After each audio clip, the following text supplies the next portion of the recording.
आप सब मेरे मसीह भाई बहनों को एक बार फिर से जय मसीह की। परमेश्वर के अनुग्रह दया और कृपा से प्रभु ने दिन भर हमको संभाल के रखा।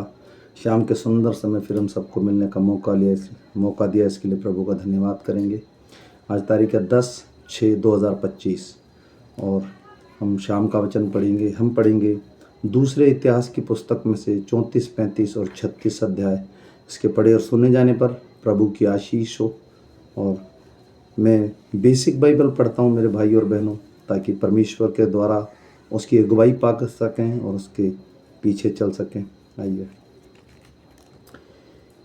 जब योशिया राज्य करने लगा तब वह 8 वर्ष का था और यरूशलेम में 21 वर्ष तक राज्य करता रहा। उसने वह किया जो यहोवा की दृष्टि में ठीक है, और जिन मार्गों पर उसका मूल पुरुष दाऊद चलता रहा उन्हीं पर वह भी चला करता था। और उससे ना तो दाहिने और मुड़ा और ना बाईं ओर। वह लड़का ही था, अर्थात जिसको गद्दी पर बैठे 8 वर्ष पूरे भी न हुए थे कि उसने मूल पुरुष दाऊद के परमेश्वर की खोज करने लगा। और 12वें वर्ष में वह ऊंचे स्थान और आशुरों नामक मूर्तों को और खुदी हुई ढली हुई मूर्तों को दूर करके यहूदा और यरूशलेम को शुद्ध करने लगा। बाल देवताओं की वेदियों उसके सामने तोड़ डाली गई और सूर्य की प्रतिमाएं जो उनके ऊपर ऊंचे पर थी उन्हें काट डाली। और आशेरा नामक खुदी हुई ढली हुई मूर्तों को उसने तोड़कर पीस डाला और उनको बुकनी उन लोगों की कब्रों में छितरा दी जो उसके बलि चढ़ाते थे। उनके पुजारियों की हड्डियां उसने वहीं की वेदियों पर जलाई। यूं उसने यहूदा और यरूशलेम को शुद्ध किया। फिर मनशे, एप्रेम और शिमोन के वरन नप्ताली तक के नगरों के खंडरों में उसने वेदियों को तोड़ डाला और अशेरा नामक और खुदी हुई मूर्तों को पीसकर बुकनी कर डाला। और इज़राइल के सारे देश की सूर्य की प्रतिमाओं को काटकर यरूशलेम को लौट गया। फिर अपने राज्य के 18वें वर्ष में जब वह देश और भवन दोनों को शुद्ध कर चुका, तब उसने असल्याह के पुत्र शापान और नगर के हाकिम मासेया और योआज के पुत्र इतिहास के लेखक योहा को अपने परमेश्वर यहोवा के भवन की मरम्मत करने के लिए भेज दिया। अंत उन्होंने हिल्किय्याह महायाजक के पास जाकर जो रुपया परमेश्वर के भवन में लाया गया था, अर्थात जो लेवी दरबानों ने मनशेशियों, एप्रेमियों और सब बचे हुए इजराइलियों से और सब यहूदी और ब्यामीनियों से और यरूशलेम के निवासियों के हाथ से लेकर इकट्ठा किया था, उनको सौंप दिया। अर्थात उन्होंने उसे उन काम करने वालों के हाथ सौंप दिया जो यहोवा के भवन के काम पर मुखिया थे। और यहोवा के भवन के उन काम करने वालों ने उसी भवन में जो कुछ टूटा फूटा था उसकी मरम्मत करने में लगाया। अर्थात उन्होंने उसे बढ़ाइयों और राजमिस्त्रियों को दिया कि वे गढ़े हुए पत्थर और जोड़ों के लिए लकड़ी मोल लें और उन घरों को छाएं जो यहूदा के राजाओं ने नष्ट कर दिए थे। वे मनुष्य सच्चाई से काम करते थे और उनके अधिकारी मराइया, यहत और ओबोद्या, लेवी और कहाती, जकरिया और मशलूम, काम चलाने वाले और गाने बजाने और भेद की सब जानने वाले लेवी भी थे। फिर वे बोझियों के अधिकारी थे और भांति भांति के सेवा और काम चलाने वाले थे। और कुछ लेवी मुंशी, सरदार और दरबान थे।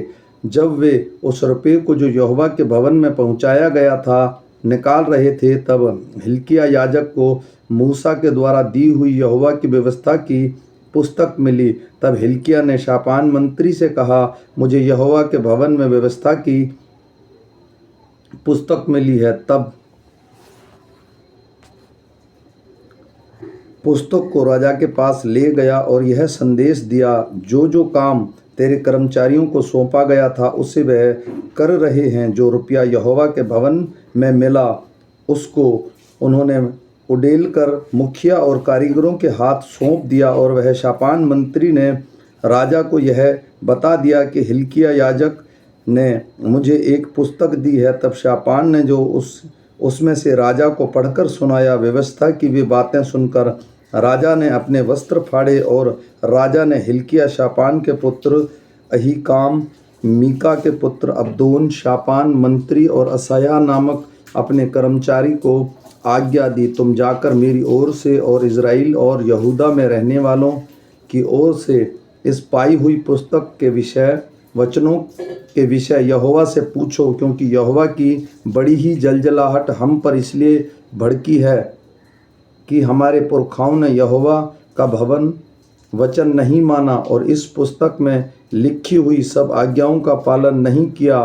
तब हिल्किय्याह ने राजा के अन्य दूतों समेत हलूदा नबिया के पास जाकर उसे बात के अनुसार बातें की। तब तो उसे शलूम की स्त्री थी जो तोखत का पुत्र और हस्त्रा का पोता और वस्त्राल्य का रखवाला था, और वह स्त्री यरूशलेम के नए टीलों में रहती थी। उसने उनसे कहा, इज़राइल का परमेश्वर यहोवा यूँ कहता है कि जिस पुरुष ने तुमको मेरे पास भेजा है उससे यह कहो, यहोवा यूँ कहता है कि सुन, मैं इस स्थान को इसके निवासियों पर विपत्ति डालकर यहूदा के राजा के सामने जो पुस्तक पढ़ी गई उसमें इतने शाप लिखे हैं कि उन सभी को पूरा करूँगा। उन लोगों ने मुझे त्याग कर पराए देवताओं के लिए धूप जलाया और अपनी बनाई हुई सब वस्तुओं के द्वारा मुझे रीस दिलाई। इस कारण मेरी जलजलाहट इस स्थान पर भड़क उठी है और शांत ना होगी। परंतु यहूदा का राजा जिसने तुमको यहोवा से पूछने को भेजा है उससे तुम यूँ कहो कि इज़राइल का परमेश्वर यहोवा यूँ कहता है कि इसलिए कि तू वे बातें सुनकर दीन हुआ और परमेश्वर के सामने अपना सिर झुकाया और उसकी बातें सुनकर जो उसने उस स्थान पर इसके निवासियों के विरुद्ध कही, तूने मेरे नाम के और मेरे सामने अपना सिर झुकाया और वस्त्र फाड़ कर मेरे सामने रोया है। इस कारण मैं तेरे सुनी है। यहोवा की यह वाणी है, सुन, मैं तुझे तेरे पुरखाओं के संग ऐसा मिलाऊंगा कि तू शांति से अपनी कब्र में पहुंचाया जाएगा, और जो विपत्ति मैं इस स्थान पर और इसके निवासियों पर डालना चाहता हूं उसमें से तुझे अपनी आंखों से कुछ देखना ना पड़ेगा। तब उन लोगों ने लौटकर राजा को यह संदेश दिया। तब राजा ने यहूदा और यरूशलेम के सब पुरानियों को इकट्ठा होने को बुलावा भेजा। राजा यहूदा के सब लोग और यरूशलेम के सब निवासियों और याजकों और लेवियों वरन छोटे बड़े सारी प्रजा के लोगों को संग लेकर यहोवा के भवन को गया। तब उसने जो वाचा की पुस्तक यहोवा के भवन में मिली थी उसमें सारी बातें उनको पढ़कर सुनाई। तब राजा ने अपने स्थान पर खड़े होकर यहोवा से यह आश्रय की वाचा बांधी कि मैं यहोवा के पीछे पीछे चलूँगा और अपने संपूर्ण मन और संपूर्ण जीव से उसकी आज्ञा चुतौनियों और विधियों का पालन करूँगा और इन वाचा की बातों को जो इस पुस्तक में लिखी हैं पूरी करूँगा। फिर उसने उन सभी से जो यरूशलेम में और बियामीन में थे वैसी ही वाचा बंधाई, और यरूशलेम के निवासी परमेश्वर के जो उनके पितरों का परमेश्वर था उसकी वाचा के अनुसार करने लगे। यहोशिय्याह ने इज़राइल के सब देश में से सब घिनौनी वस्तुओं को दूर करके जितने इज़राइल में मिले उन सभी से उपासना कराई, अर्थात उनके परमेश्वर यहोवा की उपासना कराई। उसके जीवन भर उन्होंने उसे पूर्वजों के परमेश्वर यहोवा के पीछे चलना न छोड़ा। योशिय्याह ने यरूशलेम में यहोवा के लिए फसह पर्व माना और पहले महीने के 14वें दिन को फसह का पशु बलि किया गया। उसने याजक को अपने अपने काम में ठहराया। फिर उसने उन सभी से जो यरूशलेम में और बियामीन में थे उसी वाचा बंधाई, और यरूशलेम के निवासियों को जो उनके पितरों का परमेश्वर था उसकी वाचा के अनुसार करने लगे। यहोशिय्याह ने इज़राइल के सब देशों में से घिनौनी वस्तुओं को दूर करके जितने इज़राइल से मिले उन सभी से उपासना कराई, अर्थात उनके परमेश्वर यहोवा की उपासना कराई। उसके जीवन भर उन्होंने अपने पूर्वजों के परमेश्वर यहोवा के पीछे चलना ना छोड़ा। यहोशिय्याह ने यरूशलेम में यहोवा के लिए फसह का पर्व माना और पहले महीने के 14वें दिन को फसह का पशु बलि किया गया। उसने याजकों को अपने अपने काम में ठहराया और यहोवा के भवन में की सेवा करने को उसका हियाव बंधाया। फिर लेविया जो सब इज़राइलियों के सिखाते और यहोवा के लिए पवित्र ठहरे थे, उनमें से उसने कहा, तुम पवित्र संदूक को इस भवन में रखो जो दाऊद के पुत्र इज़राइल के राजा सुलेमान ने बनवाया था। अब तुम को कंधों पर बोझ उठाना ना होगा। अब अपने परमेश्वर यहोवा की और उसकी प्रजा इज़राइल की सेवा करो। इज़राइल के राजा दाऊद और उसके पुत्र सुलेमान दोनों की लिखी हुई विधियों के अनुसार अपने अपने पितरों के अनुसार अपने अपने दल में तैयार रहो। तुम्हारे भाई लोगों के पितरों के घरों के भागों के अनुसार पवित्र स्थान में खड़े रहो, अर्थात उनके एक भाग के लिए लेवियों के एक एक पितर के घराने का एक ही भाग हो। फसह के पशुओं को बलि करो और अपने अपने को पवित्र करके अपने भाइयों के लिए तैयार करो कि वे यहोवा के उस वचन के अनुसार कर सकें जो उसने मूसा के द्वारा कहा था। फिर योशिया ने सब लोगों को जो वहाँ उपस्थित थे 30,000 भेड़ बकरियों के बच्चे और 3,000 बैल दिए थे। ये सब फसह के बलिदानों के लिए राजा की संपत्ति में से दिए गए थे। उसके हाकिमों ने प्रजा के लोग याजक लेवियों को स्वेच्छ बलियों के लिए पशु दिए और हिल्किया, जकरिया और यहीएल नामक परमेश्वर के भवन के प्रधानों ने याजकों को 2,600 भेड़ बकरियां और 300 बैल फसह के बलिदानों के लिए दिए। कोन्याह ने जो शमाया और नतनेल जो उसका भाई थे और हसब्याह, येल और योजाबाद नामक लेवी के प्रधानों के लेवियों के 5,000 भेड़ बकरियां और 500 बैल फसह के बलिदानों के लिए दिए। इस प्रकार उपासना की तैयारी हो गई और राजा की आज्ञा के अनुसार याजक अपने अपने स्थान पर और लेवी अपने अपने दल में खड़े हुए। तब फसह के पशु बलि किए गए और याजक बलि करने वालों के हाथ से लहू को लेकर छिड़क देते और लेवी उसकी खाल उतारते गए। तब उन्होंने होम बलि के पशु इसलिए अलग किए कि उन्हें लोगों के पितरों के घरानों के भाग के अनुसार दे कि वे उन्हें यहोवा के लिए चढ़ावा दे, जैसा कि मूसा की पुस्तक में लिखा है, और बैलों को भी उन्होंने वैसे ही किया। तब उन्होंने फसह के पशुओं का मांस विधि के अनुसार आग में भूजा और पवित्र वस्तुएं हांडियों और थैलियों में सिझाकर फुर्ती से लोगों को पहुंचा दिया। तब उन्होंने अपने लिए और याजक के लिए तैयारी की, क्योंकि हारून की संतान के याजक होमबलि के पशु की चर्बी रात तक चढ़ाते रहे। इस कारण लेवी ने अपने लिए और हारून की संतान के याजकों के लिए तैयारी की।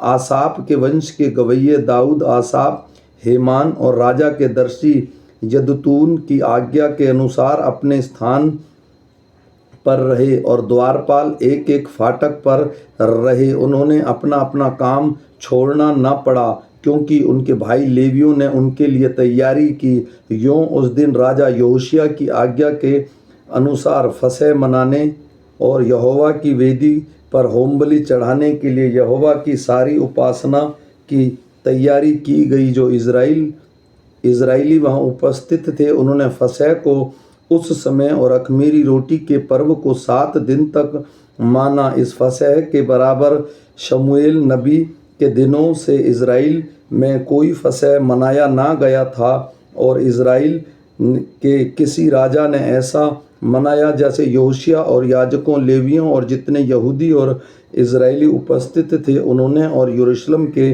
निवासियों ने मनाया। यह फसह योशिया के राज्य के 18वें वर्ष में मनाया गया। इसके बाद जब योशिया भवन को तैयार कर चुका, तब मिस्र के राजा नाको ने परात के पास से कर्कमीश नगर से लड़ने को चढ़ाई की और योशिया उसका सामना करने को गया, परंतु उसने उसके पास दूतों से कहलावा भेजा, हे यहूदा के राजा, मेरा तुझ से क्या काम, आज मैं तुझ पर नहीं उसी कुल पर चढ़ाई कर रहा हूँ जिसके साथ मैं युद्ध करता हूँ। फिर परमेश्वर ने मुझसे फुर्ती करने को कहा है, इसलिए परमेश्वर जो मेरे संग है उससे अलग रहे, कहीं ऐसा ना हो कि वह तुझे नष्ट करे।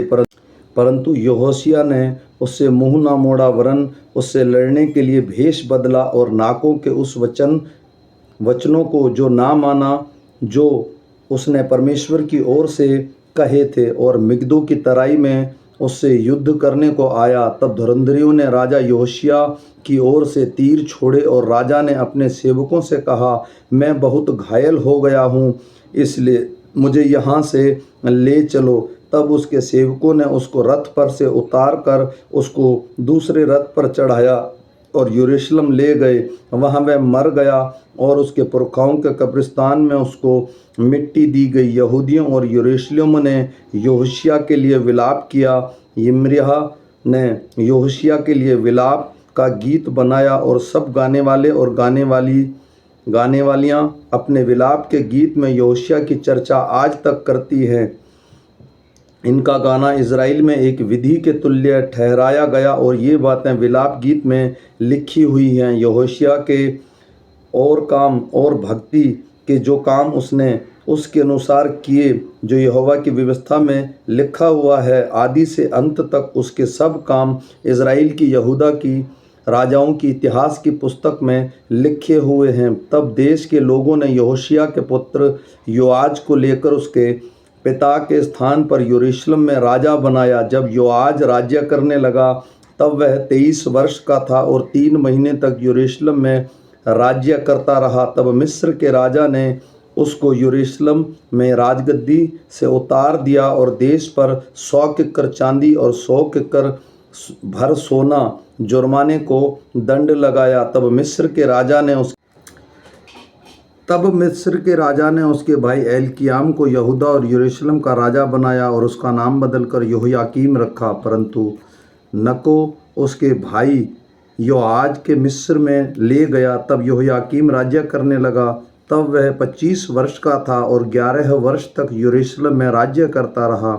उसने वह काम किया जो उसके परमेश्वर यहोवा की दृष्टि में बुरा है। उस पर बेबीलोन के राजा नबूकदनेस्सर ने चढ़ाई की और बेबीलोन ले जाने के लिए उसको पीतल की बेड़ियां पहना दी। फिर नबूकदनेस्सर ने यहोवा के भवन के कुछ पात्र बेबीलोन ले जाकर अपने मंदिर में जो बेबीलोन में था रख दिए। यहोयाकीम के और काम और उसने जो जो घिनौने काम किए और उसमें जो जो बुराइयां पाई गई वह इज़राइल और यहूदा के राजाओं की इतिहास की पुस्तक में लिखी है। और उसका पुत्र यहोयाकीन उसके स्थान पर राज्य करने लगा। जब यहोयाकीन राज्य करने लगा तब वह 8 वर्ष का था और 3 महीने और 10 दिन तक यरूशलेम में राज्य करता रहा। उसने वह किया जो यहोवा की दृष्टि में बुरा है। नए वर्ष के लगते ही नबूकदनेस्सर ने लोगों को भेजकर उसे और यहोवा के भवन के मन भावने पात्रों को बेबीलोन में मंगवा लिया और उसके भाई सिदकिय्याह को यहूदा और यरूशलेम का राजा नियुक्त किया। जब सिदकिय्याह राज्य करने लगा तब वह 21 वर्ष का था और यरूशलेम में 11 वर्ष तक राज्य करता रहा। उसने वही किया जो उसके परमेश्वर यहोवा की दृष्टि में बुरा है। यद्यपि यिम्रिय्याह नबी यहोवा की ओर से बातें कहता था तो भी वह उसके सामने दीन न हुआ। फिर नबूकदनेस्सर जिसने उसे परमेश्वर की शपथ खिलाई थी उससे वह बावला किया और उसने हठ किया और अपना मन कठोर किया और वह इज़राइल के परमेश्वर यहोवा की ओर न फिरे। सब प्रधान याजकों ने और लोगों ने भी अन्य जातियों के से घिनौने काम करके बहुत बड़ा विश्वासघात किया और यहोवा के भवन को जो उसने यरूशलेम में पवित्र किया था अशुद्ध कर डाला। उनके पूर्वजों के परमेश्वर यहोवा ने बड़ा यत्न करके अपने दूतों से उनके पास कहलाता भेजा, क्योंकि वह अपने प्रजा और अपने धाम पर तरस खाता था। परंतु वे परमेश्वर के दूतों को ठट्ठों में उड़ाते, उसके वचनों को तुच्छ जानते और उसके नबियों की हंसी करते थे। अंत यहोवा अपनी प्रजा पर ऐसा झुंझला उठा कि बचने का कोई उपाय न रहा। तब उसने उन पर कसीदियों के राजा से चढ़ाई करवाई और इसने उनके जवानों को उनके पवित्र भवन ही में तलवार से मार डाला, और क्या जवान, क्या कुमारी, क्या बूढ़े, क्या पक्के बाल वाले, किसी पर भी कोमलता न की। यहोवा ने सबों को उसके हाथ में कर दिया, क्या छोटे क्या बड़े, परमेश्वर के भवन के सब पात्र और यहोवा के भवन और राजा और उसके हाकिमों के खजानों, इन सबों को वह बेबीलोन में ले गया। कसीदियों ने परमेश्वर का भवन फूंक दिया और यरूशलेम की शहरपनाह को तोड़ डाला और आग लगाकर उसे सब भवनों को जलाया और उसमें का सारा मूल्यवान सामान नष्ट कर दिया। जो तलवार से बच गए उन्हें वह बेबीलोन को ले गया और फारस के राज्य के प्रबल होने तक वे उसके बेटों पोतों के अधीन रहे। यह सब इसलिए हुआ कि यहोवा का जो वचन यिर्मयाह के मुंह से निकला था वह पूरा हो, कि देश अपने विश्राम कालों में सुख भोगता रहे। इसलिए कि जब वह सूना पड़ा रहा तब वह अर्थात 70 वर्ष के पूरे होने तक उसको विश्राम मिला। फारस के राजा कुस्रू के पहले वर्ष में यहोवा ने उसके मन को उभारा कि जो वचन यिर्मयाह के मुंह से निकला था वह पूरा हो। इसलिए उसने अपने समस्त राज्य में यह प्रचार कराया कि यह आशय की चिट्ठियां लिखवाई। फारस के राजा कुस्रू कहता है, स्वर्ग के परमेश्वर यहोवा ने पृथ्वी भर का राज्य मुझे दिया है और उसने मुझे आज्ञा दी है कि यरूशलेम जो यहूदा में है उसमें मेरा एक भवन बनवा। इसलिए हे उसकी प्रजा के सब लोगों, तुम में से जो कोई चाहे उसका परमेश्वर यहोवा उसके साथ रहे, वह वहाँ रवाना हो जाए। आमीन। मेरे भाई और बहनों, ये शाम का वचन है। हम फिर मिलेंगे सुबह के वचन के साथ। तब तक परमेश्वर का अनुग्रह, कृपा और दया हम पर और हमारे परिवारों पर अब से लेकर अनंत काल तक होती रहे। सबको जय मसीह की।